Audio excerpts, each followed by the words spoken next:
Hoy vamos a repasar un tema.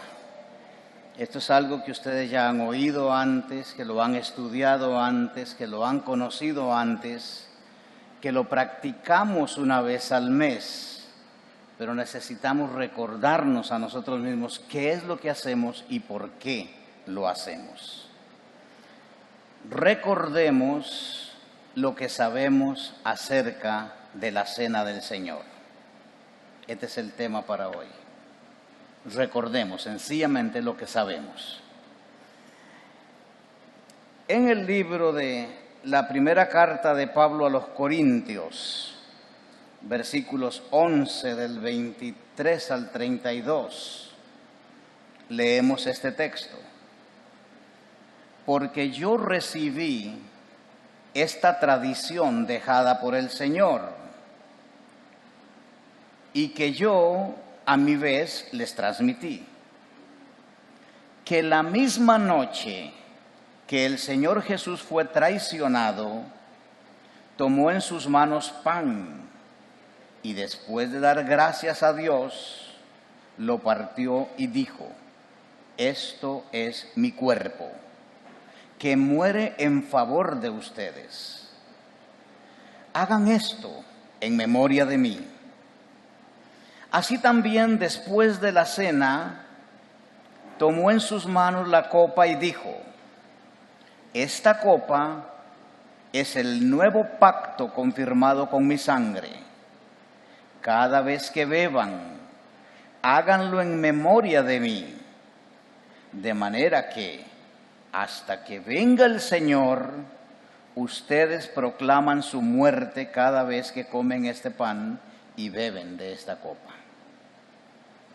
Así pues, cualquiera que come del pan o bebe de la copa del Señor de manera indigna, comete un pecado contra el cuerpo y la sangre del Señor. Por tanto, cada uno debe examinar su propia conciencia antes de comer del pan y beber de la copa. Porque si come y bebe sin fijarse en que esto se trata del cuerpo del Señor, para su propio castigo come y bebe. Por eso muchos de ustedes están enfermos y débiles, y también algunos han muerto. Si nos examináramos bien a nosotros mismos, el Señor no tendría que castigarnos, aunque si el Señor nos castiga es para que aprendamos, y no seamos, condenados con los que son del mundo. La primera pregunta que vamos a contestar hoy es: ¿qué es la Cena del Señor? Y de una vez contestamos allí: una institución creada por el mismo Señor Jesús. ¿Cuál es entonces la importancia de celebrar la Cena del Señor? En todos los relatos que hay en el Nuevo Testamento, en los Evangelios y en este relato de Corintios acerca de la Cena del Señor, la persona que preside la cena es el mismo Jesucristo. ¿Sí? Quien está al frente de la Cena del Señor es Jesucristo. Así que nosotros tenemos que creer ahora, a la luz de ese hecho, que hoy día el Espíritu Santo, que es el vicario de Cristo en la tierra, es quien debe presidir nuestras celebraciones de la Cena del Señor. ¿Qué es la Cena del Señor? La Cena del Señor es 4 cosas. Es un acto solemne, porque Dios está aquí. Es un acto santo, porque es consagrado al Señor. Es un acto de unidad, porque es la comunión o el compañerismo del cuerpo de Cristo, que es la iglesia. Y es un acto alegre, porque señala al día en que nosotros lo celebramos, la presencia eterna de Jesucristo en el cielo, y a la vez apunta a la venida de Jesucristo. Todo esto está contenido en la Cena del Señor. Por lo tanto, si la Cena del Señor es tan importante, no debemos tomarlo livianamente. Tenemos que tener una actitud seria y honesta cuando lo recibimos. La cena del Señor apunta directamente hacia el Calvario. Los dos elementos básicos de la cena del Señor, el pan y el vino, son símbolos.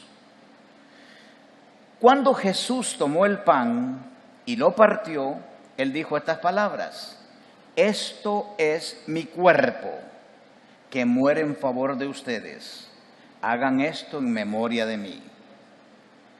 Jesús en ese momento en la mesa no estaba diciendo literalmente que ese pan en verdad era su cuerpo, porque en ese momento el que estaba hablando era Jesús. Y no podía haber dos cuerpos de Jesús a la vez. Estamos claros con esto, ¿verdad? Imagínense la escena no como la pinta Leonardo da Vinci, no es una mesa larga. Las mesas eran muy bajitas y se recostaban en almohadones sobre los codos con los pies hacia lo largo. Entonces imagínense a Jesús sentado de esa forma, hablando de la cena del Señor. El pan que nosotros usamos cada domingo en la cena del Señor es un símbolo del cuerpo de Cristo que fue maltratado, que fue herido y que fue muerto por nuestros pecados. Lo mismo aconteció cuando Él tomó la copa y la ofreció a sus discípulos. También esa copa es un símbolo de la sangre derramada por Jesús. Ahora, nosotros sabemos, porque la mayoría de nosotros venimos de ese tipo de tradición, que hay iglesias que creen que literalmente el pan y el vino se transforman en el cuerpo y la sangre de Jesucristo. La iglesia ortodoxa griega, por ejemplo, la iglesia ortodoxa rusa, la iglesia copta egipcio, la iglesia católica romana, aún la iglesia episcopal dentro de la tradición pentecostal, todos ellos creen que en el momento en que el oficiante pronuncia las palabras, esto es mi cuerpo o esta es mi sangre, automáticamente ese pan y ese vino se convierten literalmente en el pan, en el cuerpo de Jesús y en la sangre de Jesús.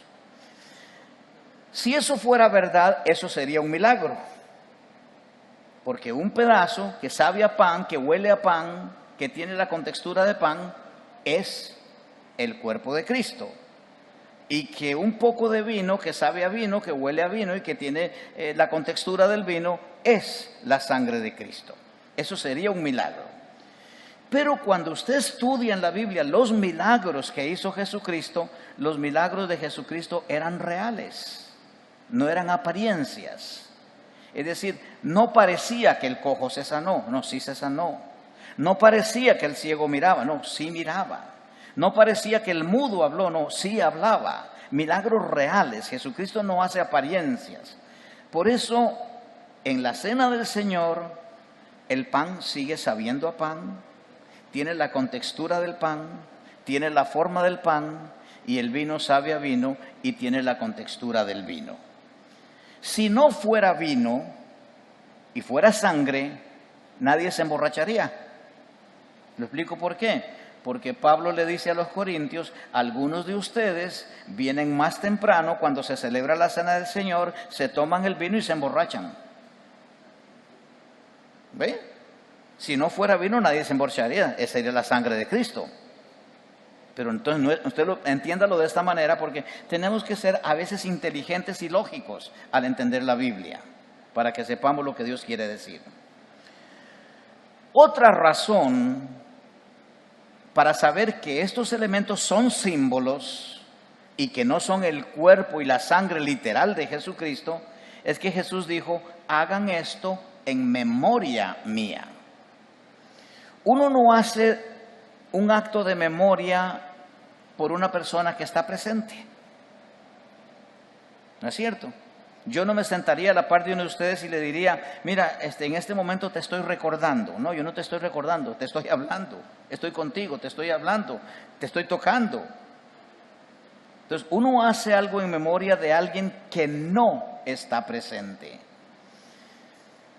En otras palabras, usted no puede recordar a quien está presente. Recuerda a quien no está presente. Y usted me dice, pero Cristo no está allí con nosotros. Él dijo que estaría con nosotros todos los días hasta el fin del mundo. Sí, Él dijo eso, pero Cristo está con nosotros en la presencia del Espíritu Santo. No Él personalmente. ¿Por qué? Porque Cristo ahora, en este momento, está sentado en el cielo a la diestra del Padre, y dice la Biblia que está intercediendo por cada uno de nosotros. Y dice, y no vendrá sino por segunda vez hasta que regrese a recoger la iglesia. Entonces Cristo no está aquí. El que está aquí es el Espíritu Santo representando a Jesucristo. Cuando Jesucristo ofrece los elementos del pan y del vino en la cena del Señor, Él está apuntando la fe, los ojos y la vida de sus discípulos hacia la cruz del Calvario. Les está diciendo allí ese jueves en la noche, mañana va a haber acontecimientos únicos en toda la historia humana.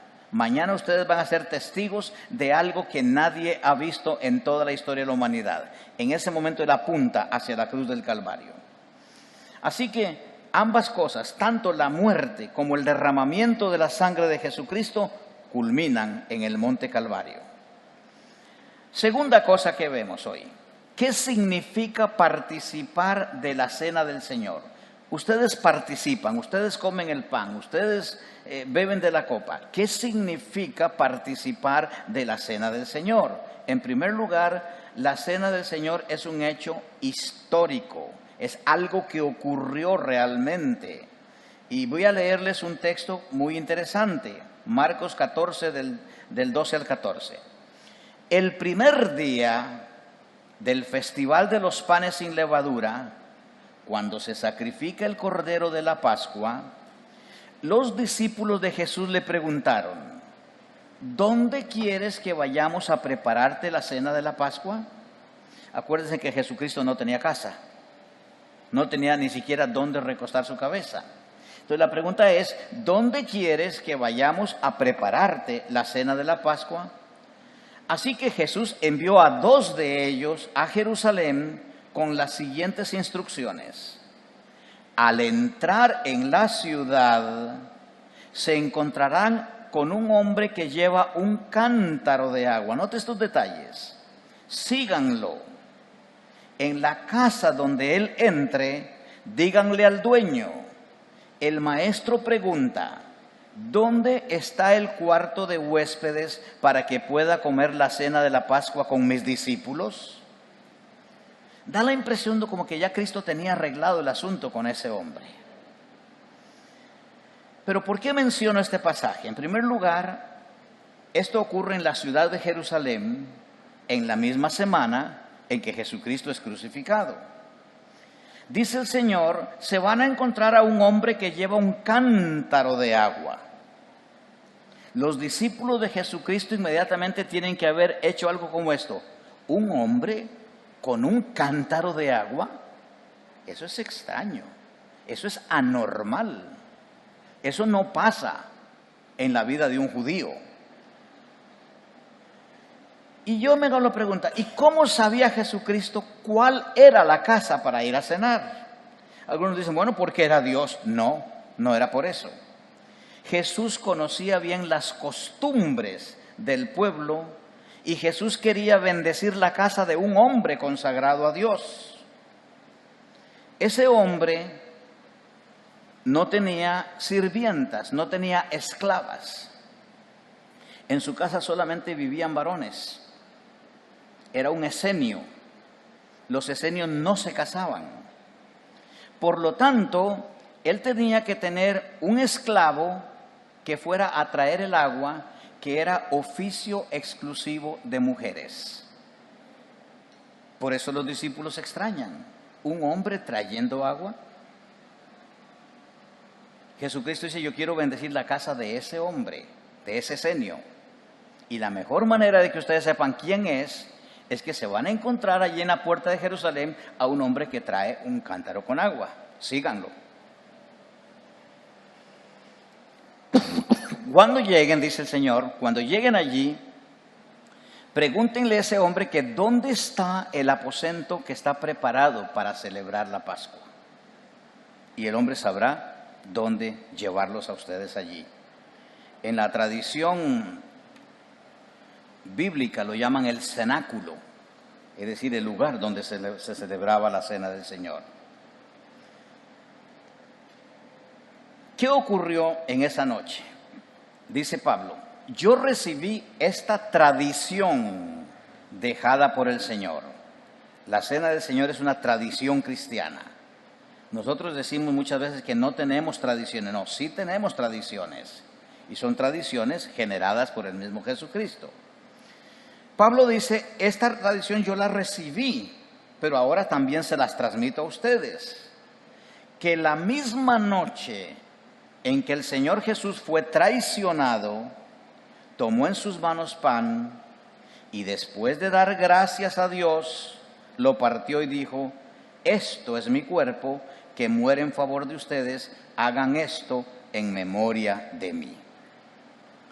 La frase, esto es mi cuerpo, hay que entenderla bien. Supongamos que usted está aquí en la ciudad de Burbank y aquí en la ciudad le construyeron una estatua a alguno de los presidentes pasados de Estados Unidos, digamos Lincoln. Y usted pregunta, ¿y ese quién es? Ese es Lincoln. No, ese no es Lincoln. Esa es una estatua que representa a Lincoln. Esto es lo que Jesucristo está exactamente diciendo. Y la frase, en griego así es como se ve. Esto representa mi cuerpo. Esto es una imagen de mi cuerpo. ¿Por qué razón? Imagínense que este lapicero que tengo aquí es el pan que Jesús tiene en sus manos. Y Jesús dice, esto es mi cuerpo. ¿Cuál es el verdadero Jesús? ¿El que está hablando o de aquel de quien Jesús está hablando? Evidentemente el que está hablando. Esto es nada más un símbolo. ¿Lo entiende ahora? Él está hablando de un símbolo solamente. No está diciendo, este pan es literalmente mi cuerpo. La cena del Señor nos narra dos momentos históricos. Primero, lo que ocurrió esa noche en el mismo sitio donde celebraron la Pascua.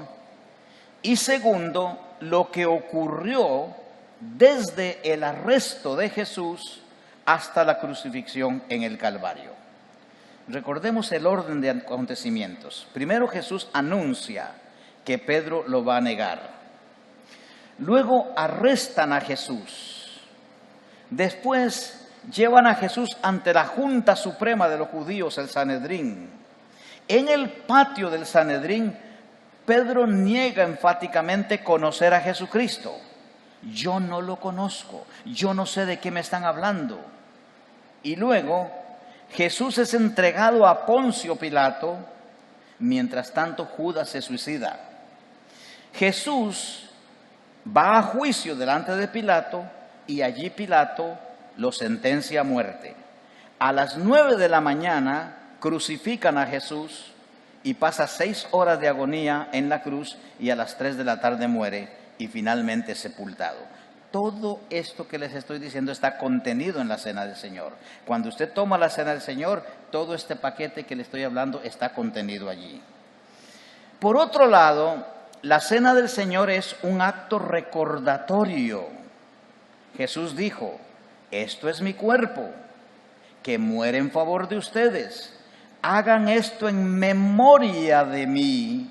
Y luego agregó, cada vez que beban, háganlo en memoria de mí. Así que, ¿qué tenemos que hacer nosotros cuando tomamos la cena del Señor? Tenemos que elevar nuestro corazón, nuestra mente y nuestro amor al que hace 2000 años murió por nosotros y nos prometió que va a venir a recogernos de nuevo.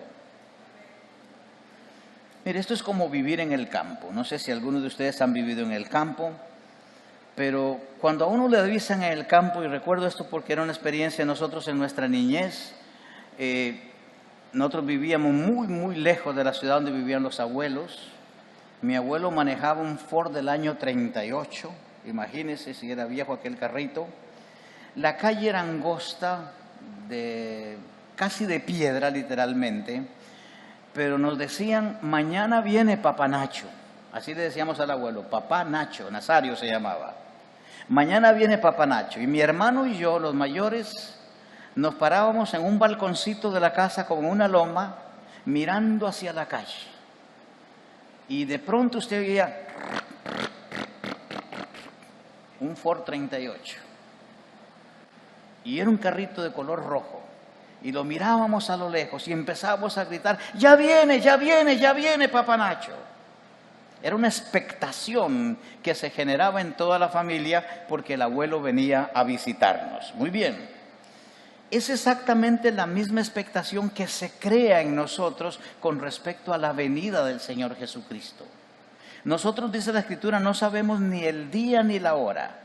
Y no se dejen engañar. Hace poquitos días alguien dijo que se acababa el mundo, hasta dieron la hora exacta, ¿verdad? Y yo le dije a Marta: preparémonos por si acaso. Broma, porque sabíamos que no. Pero siempre habrá engañadores que le van a decir a usted: mire, por lo que dice Daniel aquí, por las tantas semanas de allá, y haciendo cálculos con esto, con Ezequiel y con Ezequiel, más Apocalipsis, y te ponen un paquete entero y te dan el día y la hora en que Jesucristo viene. La Biblia es clara: el día y la hora nadie lo sabe. Por eso es que tenemos que estar alertas, porque en cualquier momento suena la trompeta, y si usted no tiene aceite en su lámpara, cuídese porque se queda. ¿Lo ve más fácil ahora? Bueno, la cena del Señor anuncia la venida de Jesucristo. En la cena del Señor también vemos el símbolo de un pacto. Dios se manifiesta en la Biblia como un Dios que hace pactos. Los pactos no los hacemos nosotros. Ahora está de moda, usted lo habrá oído muchísimas veces con los predicadores modernos: pactemos con Dios. Señor, yo voy a hacer un pacto contigo y voy a dar una ofrenda de tanto para que tú me devuelvas tanto. Dios no es un negociante. Jesucristo era judío, pero no era negociante. ¿Estamos claros, verdad? No era negociante. Entonces, no hacemos pactos con Dios de esa manera. Pero Dios sí toma la iniciativa de hacer pactos con nosotros. Y la ventaja de un pacto hecho por Dios es que Dios nunca lo va a fallar. Y dice la Biblia que aunque nosotros seamos infieles, Él permanece fiel. Esa es la ventaja de un pacto hecho por Dios. Muy bien. Entonces, en el Antiguo Testamento los pactos eran con Israel, y esos pactos eran sellados con la sangre de los animales que se sacrificaban: un cordero, un buey, una oveja, en fin, el animal que sirviera para sellar el pacto. A eso se le llamaba el pacto de la ley. Pero la ley se acaba. Lea el libro de Gálatas para que lo entienda. Y hoy día el nuevo pacto que Jesús hace con nosotros es el pacto de la gracia. ¿Cómo lo simboliza Jesús? Con sangre también. ¿Cuál sangre? La sangre de Él derramada en la cruz del Calvario. ¿Cuál es el símbolo? Lo que usted y yo tomamos en la cena del Señor cada domingo. Ese es el símbolo de un nuevo pacto. ¿Estamos claros? En el pacto de la ley, para tener perdón de los pecados, había que sacrificar un animal una vez al año y esperar que el sumo sacerdote entrara al lugar santísimo y con un hisopo rociara lo que se llama el propiciatorio, el arca del pacto, con la sangre de ese animal, y automáticamente, si usted se arrepentía, sus pecados eran perdonados. En el nuevo pacto basta solamente invocar el nombre de Jesucristo, pedir perdón por los pecados y sus pecados le son perdonados. Muy diferente.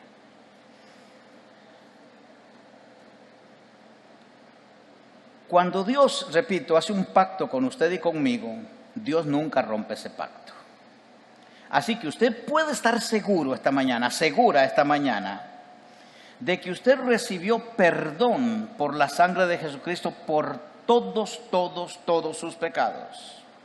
Que ese perdón es totalmente eficaz, no hay que agregarle nada, que es suficiente y que es eterno. Con eso quedamos muy en paz nosotros. Dice Pablo en Efesios 1:7, en quien tenemos redención por su sangre, el perdón de pecados según las riquezas de su gracia. Y Hebreos 9:22, no hay perdón de pecados si no hay derramamiento de sangre. La sangre de Cristo fue derramada en la cruz del Calvario y dice la misma carta de Hebreos que Cristo murió una sola vez y para siempre. No tiene que morir más. Precisamente quienes creen que en el pan y el vino está el cuerpo y la sangre de Jesucristo, celebran el sacrificio o la Eucaristía, como le llaman, o sacrificio de la misa. Ya repito, hay muchas iglesias que lo hacen diferentes, y ellos creen que cada vez que ellos celebran la misa, Cristo vuelve a morir.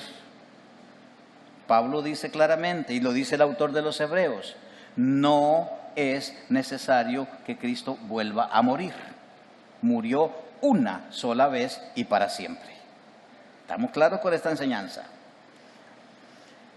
El hecho es que Dios nos da un perdón, y es un perdón precioso porque Dios lo olvida todo. Es una belleza, ¿no es cierto? Si yo me peleo con Marta y hay algo que Marta me hizo a mí, yo tendría la tendencia a volver a sacar lo que me hizo. O ella me sacaría a mí lo que yo le hice. Es decir, los chuicas viejos, los trapos sucios, los volvemos a sacar de donde están y los ponemos al frente otra vez. Así somos los seres humanos. Pero Dios no es así. Dios dice, yo nunca más me acordaré de sus pecados. Hay un folletito por allí que se llama Esta fue tu vida, de Chick Publications, y ellos dicen que cuando nosotros nos muramos, Dios va a pasar la película de nuestra vida. Y el hombre que está ahí al frente mirando esa pantalla gigante en el cielo, dice, no, Señor, no pases la película de mi vida, porque Él sabe todo lo que ha hecho. Bueno, si la persona no conoció a Jesucristo, imagínese usted lo que va a pasar en esa película. Pero si usted conoció a Jesucristo, esa pantalla va a salir en blanco, porque Dios no se acuerda de sus pecados. ¡Qué bendición!, ¿no es cierto? ¡Qué alegría! Porque si pone los míos, ni les cuento. Y si pone los suyos, ni me cuenten. Gracias a Dios que es así, ¿no es cierto? Muy bien. La cena del Señor también es una proclamación de fe. Dijo Jesús en el verso 26, de manera que hasta que venga el Señor, vean el punto, hasta que venga el Señor, ustedes proclaman su muerte cada vez que comen de este pan y beben de esta copa. Supóngase que alguien que nunca ha entrado a una iglesia cristiana, no sabe qué es una iglesia cristiana, y nos ve a nosotros acá con los platos del pan y de la copa, y nos ven comiendo el pan y nos ven bebiendo el vino. ¿Qué pregunta van a hacer? ¿Qué van a decir ellos? ¿Qué está haciendo esa gente? Y habrá que decirles, están recordando que Cristo murió por ellos, pero también están proclamando que Cristo vendrá por ellos. Es un acto de fe. Si yo estoy diciendo con este pan y con este vino, yo sé que un día la historia, tal y como la escribimos los hombres, se va a acabar, porque el último capítulo de la historia ya lo escribió Dios. ¡Qué belleza!, ¿no? ¡Qué belleza poder vivir con esa seguridad y esa convicción! Muy bien. Vamos al punto tercero. ¿Cómo te debes preparar tú para comer la cena del Señor? Primer cosa, tienes que darle lugar al Espíritu Santo para que examine tu vida. Es un hecho, a mí me pasa y a usted le pasa. Vamos a encontrar en alguna área de nuestra vida situaciones de pecado que no hemos confesado. Entonces, ¿qué hacemos? Nos arrepentimos y nos volvemos en obediencia otra vez al Señor. El Espíritu Santo tiene un trabajo muy lindo en la tierra. La gente cree que el Espíritu Santo solo sirve para darnos dones, para hablar lenguas y para hacer milagros y estas cosas sensacionalistas como hemos hablado las semanas anteriores. No, el Espíritu Santo tiene un gran trabajo en la tierra. Dice, cuando Él venga, mostrará claramente a la gente del mundo quién es pecador, quién es inocente y quién recibe el juicio de Dios. Así que si el Espíritu Santo se manifiesta en medio de nosotros esta mañana, a más de uno de nosotros nos va a decir, bueno, un momentito, no te atrevas a tocar ese pan ni te atrevas a tocar esa copa. Primero debes ponerte en paz con Dios. Él nos convence de pecado. Ahora, si el Espíritu Santo te convence de que tú no eres digno porque estás caminando, guardando, escondiendo o viviendo en pecado, tu deber como cristiano es volverte a Dios. Y no tomen esto como algo horrible, terrible, que cómo le hago, Señor, que cómo me acerco, me irás a recoger, me irás a rechazar. No, sencillamente tienes que arrepentirte. La palabra arrepentirse en griego se dice metanía, que significa cambiar de manera de pensar. Mira qué sencillo. No dice pónganse a llorar, pónganse tristes, hagan todo un espectáculo aquí en el altar, derramen lágrimas, que la gente piense que qué arrepentidos que están. No, eso no es arrepentirse. Arrepentirse es cambiar de manera de pensar. Bueno, yo he pensado de una manera que me llevó al pecado. Ahora voy a pensar de la manera de Dios que me aleja del pecado. Esa es mi manera de cambiar de pensar. ¿Cómo piensa Dios? Como está escrito en la Biblia. Entonces empiezo a pensar lo que Dios dice, en vez de pensar lo que a mí se me ocurre imaginarme. Muy bien. Lo mismo, si tú tienes una relación rota con tus hermanos, pues también lo arreglas de la misma forma, te pones en paz con ellos. Y me encanta lo que dice Primera de Juan 1:7. Si vivimos en la luz, así como Dios está en la luz, entonces hay unión entre nosotros y la sangre de su Hijo nos limpia de todo pecado. ¿De qué está hablando la Escritura? La transparencia tiene la virtud de dejar pasar la luz a través de ella. Si esta botella no fuera transparente, yo no podría verlos a ustedes por acá. Medio distorsionados, pero los veo. Ni ustedes me verían a mí también. La transparencia tiene esa virtud. Pero la transparencia tiene la virtud también de mostrarnos lo que está dentro. Entonces, cuando tú vives en luz, dice la Escritura, tú eres transparente. Se puede ver a través de tu vida hacia el otro lado, pero se puede ver dentro de tu vida lo que tú tienes. Dios honra a las personas transparentes. Y cuando digo transparente no estoy diciendo perfectas, porque resulta que ninguno de nosotros es perfecto, sino personas que son honestas, que son sinceras, que son verdaderas con respecto a Dios y con respecto a los seres humanos. Si yo vengo y les digo a ustedes acá, hermano, yo soy aquí el súper santo de la iglesia. Mire, el primero en morirse de risa es mi hijo, porque me conoce. Marta la segunda, pero ustedes también me conocen. La transparencia no consiste en eso. La transparencia consiste, soy lo que soy, como soy. Acéptenme como soy, yo los acepto a ustedes como son. Y caminemos todos juntos en la dirección del Señor. Es un proceso. Es una relación de proceso. Así que no nos pongamos a nivel de juicio, porque juzgarnos no nos ayuda en nada. En otras palabras, la transparencia es la virtud de dejar pasar a través de nuestra vida lo que somos, para que se vea nuestra vida como es y para que otros puedan ver en el interior de nosotros cómo somos. Si hay algo malo, ayúdennos, por favor, a corregirlo. Si hay algo bueno, ayúdennos a mejorarlo. En otras palabras, ayudémonos los unos a los otros. ¿Qué tienes que hacer? Primero, autoexamínate delante de Dios. Vea la palabra, autoexamínate delante de Dios. Hay un salmo donde David le dice a Dios que lo examine. Mire, el juicio de Dios es terrible. Si Dios me examina, no va a dejar un solo rincón que no sea descubierto. Pero aquí la Biblia dice de otra manera. Leo el texto, verso 27. Así pues, cualquiera que come del pan o bebe de la copa del Señor de manera indigna, comete un pecado contra el cuerpo y la sangre del Señor. Por tanto, cada uno debe examinar su propia conciencia antes de comer del pan y beber de la copa.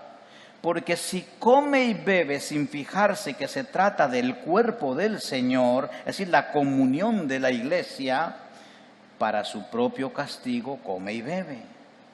Por eso muchos de ustedes, y Pablo le está hablando a los corintios, porque recuerden que en la iglesia de Corinto había mucha inmoralidad sexual, había mucha participación de licor y había mucho pecado en medio de ellos. Por eso, dice Pablo, muchos de ustedes están enfermos y débiles, y también algunos han muerto. Si nos examináramos bien a nosotros mismos, el Señor no tendría que castigarnos. Aunque si el Señor nos castiga, es para que aprendamos y no seamos condenados con los que son del mundo. Entonces, ¿qué hacemos? Volvamos a ver hacia adentro. Recordemos qué dijimos, qué hicimos, qué no hicimos, qué pasó con nuestra vida que ofendió a Dios.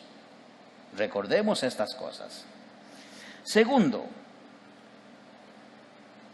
revísate si hay en tu vida pecados que no has confesado. Muchos de nosotros guardamos pecados por mucho tiempo. Hoy en la mañana Marta me decía, hay volando aquí por toda la casa muchos mosquitos de esos que salen de las frutas. Digo, ¿hay algo fermentado en alguna parte? Esos mosquitos no pondrían huevos si la fruta no está fermentada. El gusanito no nace si la fruta no está fermentada. De pronto se convierte en una pupa y después aparecen los mosquitos. Algo está malo. Es igual con nosotros. A veces dejamos que se fermente nuestra vida en medio del pecado, que los mosquitos del pecado pongan huevo, que los gusanitos anden por ahí dando vuelta, y de pronto cuando vemos los mosquitos volando, pues ya ni modo. Estamos en problemas serios. Muy bien. Primera de Juan 1:9 dice, si confesamos nuestros pecados a Dios, esto es importantísimo, a Dios, no a ningún hombre, a Dios. Él, quien Dios, es fiel y justo para perdonar nuestros pecados y limpiarnos de toda maldad. Este es un verso mal entendido, porque nosotros pensamos que perdonar y limpiar es lo mismo. No, Dios nos perdona instantáneamente. Tú pides perdón y ya, Dios te perdonó. Pero la limpieza es un proceso, porque tu carácter, que no ha sido transformado a la imagen de Jesús, es el que te llevó a ese pecado. Entonces Dios va a tratar contigo para cambiar tu carácter. Esas son las épocas en que Dios nos lleva al desierto y en el desierto nos trata. Es un proceso doble. Instantáneamente somos perdonados, pero a través de un proceso somos limpiados. Muy bien. Tercer cosa, trae tu vida de nuevo al altar de Dios. Romanos 12:1. Por lo tanto, amados hermanos, les ruego que entreguen su cuerpo a Dios por todo lo que Él ha hecho a favor de ustedes, que sea un sacrificio vivo y santo, la clase de sacrificio que a Él le agrada. Esa es la verdadera forma de adorarlo. Pablo tiene en mente a un judío llevando un cordero al altar para sacrificarlo. Pero dice Pablo, en este momento el cordero ni es Cristo, ni es un animal, eres tú.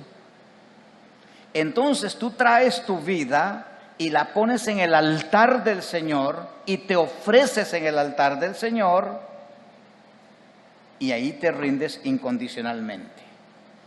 Como en los sacrificios hebreos el sacrificio valía por la muerte del animal, en este caso no vale tu muerte, porque dice el sacrificio vivo. Suena como contradictorio. ¿Cómo va a haber sacrificio vivo? No es posible concebir un sacrificio vivo, pero lo que Pablo está diciendo es: sean plenamente conscientes de su entrega, que se están rindiendo totalmente.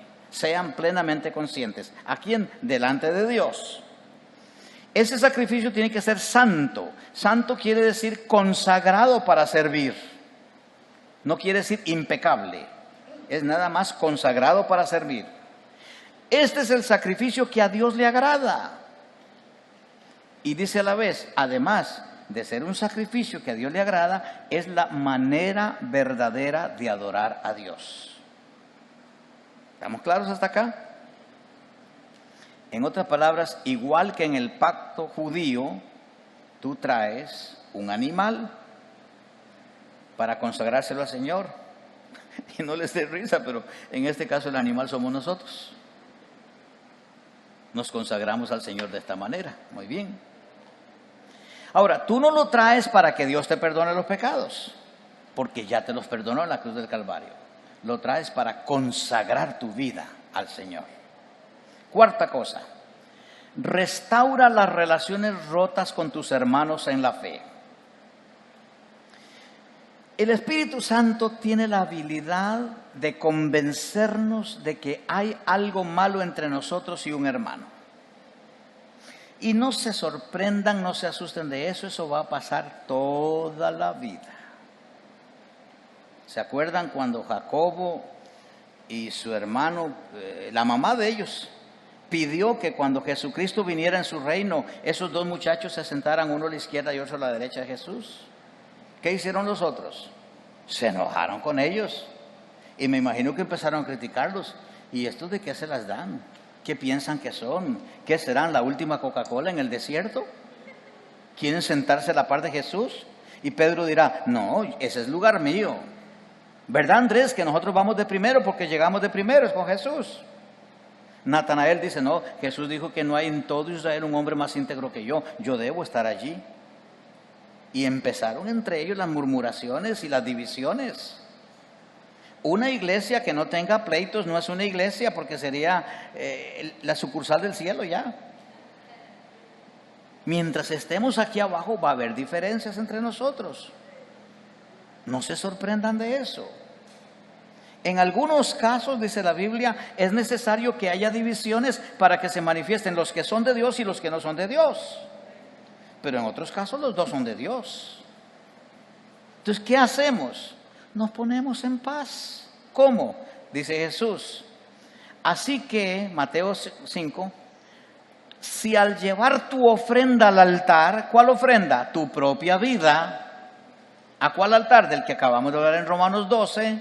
Si al llevar tu ofrenda al altar te acuerdas que tu hermano tiene algo contra ti, mira que ni siquiera tú tienes algo contra el hermano, es él el que tiene algo contra ti, deja tu ofrenda allí en el altar y ve primero a ponerte en paz con tu hermano, entonces podrás volver al altar y presentar tu ofrenda. De esto se trata. Finalmente, ¿quiénes pueden tomar la cena del Señor? Esto que te voy a decir es política puramente de la iglesia. Déjame ver que se me escapó el... Ok, aquí está.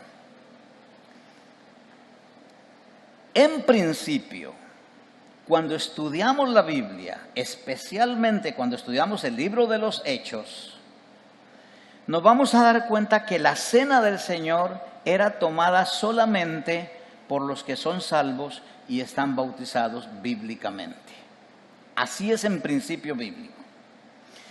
Pero no tenemos una referencia bíblica absoluta en este sentido. Es decir, Dios se queda callado. Dios no dice, no, en la cena del Señor solamente pueden estar los miembros de la iglesia que son bautizados y que están en plena comunión con la iglesia. Nos encantaría que dijera algo así. Eso lo dicen los bautistas así, muy declaradito. Solamente los miembros de la iglesia que están en plena comunión con la iglesia, que han sido bautizados bíblicamente, pueden tomar la cena del Señor. Entonces tienen una cena del Señor que se llama cerrada. Nosotros no tenemos eso, tenemos todo el proceso contrario, tenemos una cena abierta. ¿Por qué razón abierta? Por la razón de que Jesús dijo, comed de él todos, bebed de él todos. ¿Quiénes estaban allí en ese cenáculo con Jesucristo? Imagínense quiénes estaban tomando la cena del Señor. Judas. Sí, que si Judas entrara aquí esta mañana no lo dejamos tomar la cena del Señor, por traidor. Pero Jesucristo lo dejó. Estaba Pedro, que 3 veces iba a decir, yo no lo conozco, no sé quién es. Y estaban todavía 9 discípulos más que a la hora de la crucifixión se largaron. Sí, que el único que hubiera podido tomar la cena del Señor era Juan, porque fue el único que no abandonó a Jesús. Pero Jesús los dejó a todos tomar la cena del Señor. Si esta mañana Jesús dijera, bueno, de los que están acá, ¿quién puede y quién no puede? Seguramente nos dice, mire, guarden estas cositas y déjenlo para el otro mes porque hoy no puede nadie. ¿Me están entendiendo el punto, hermanos? Es un asunto de misericordia, es un asunto de compasión, es un asunto de amor. Por eso todos tomamos la cena del Señor. Y esto es muy importante que lo entendamos de esta manera. Pero hay algo que tenemos que evitar. Esta es una práctica que yo la conocí mucho en la iglesia bautista. Cuando una persona viene a la cena del Señor, resulta que no la toma. Pasan con el platillo, con el pan y con el vino y no lo toman. Se quedan con los brazos cruzados. ¿Por qué? Porque se encuentran al autoexaminarse de que están descalificados, están en pecado.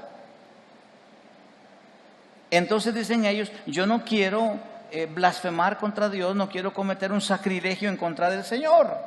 Y no toman la cena del Señor. Pero esa es una manera implícita, escondida, de decir, voy a seguir pecando. Si no se arrepienten. El ideal es que si el Espíritu Santo te convence de pecado para que te arrepientas. Y ahí es donde la Escritura dice, comed de él todos. Así que vamos a comer todos del pan y de la copa, dándole gracias a Dios por lo que ahora sabemos. Amén.